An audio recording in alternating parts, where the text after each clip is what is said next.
সেটা কিসে তা তো জানি না, তবে আমরা খুশি। ও আচ্ছা, মা বুঝি নতুন পুতুল কিনে দিয়েছে? আরে না, মাও যে খুশি।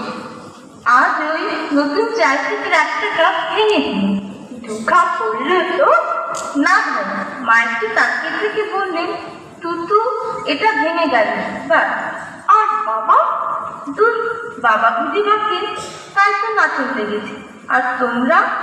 আমাদের খুশির চরণের সাথে গানেরাও দোলনা চেপেছে, তাই না?